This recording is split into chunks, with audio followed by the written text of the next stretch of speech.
আসসালামু আলাইকুম। আজকে আলোচনা করব বাছুর বা গরুর পেট বড় হয়ে গেলে কি করবেন। প্রথমে গরু অথবা বাছুরকে কৃমিনাশক করতে হবে।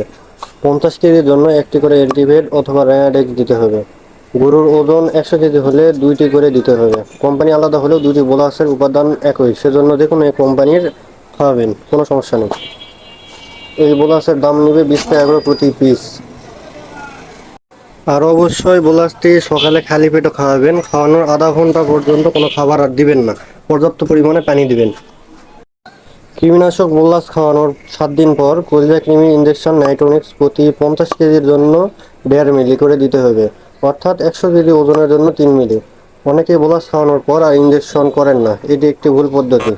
কৃমি ভালোভাবে নিষ্কাশন না করলে বাছুর বা গরুর গ্রোথ ভালোভাবে হয় না। এটি আমার হাতে যেটি আছে সেটি হচ্ছে 30 ml এর একটি ভাবেল।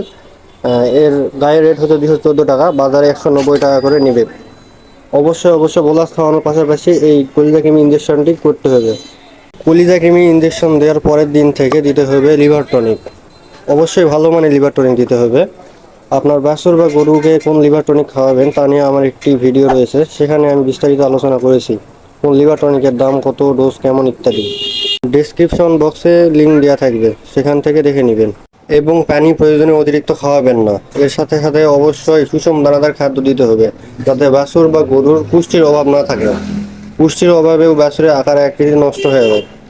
উক্ত পদ্ধতিগুলো অবলম্বন করলেই দেখবেন ইনশাআল্লাহ আপনার গরু বা বাছুরের পেট ধীরে ধীরে কমে যাবে, তাই চিন্তার কিছু নেই।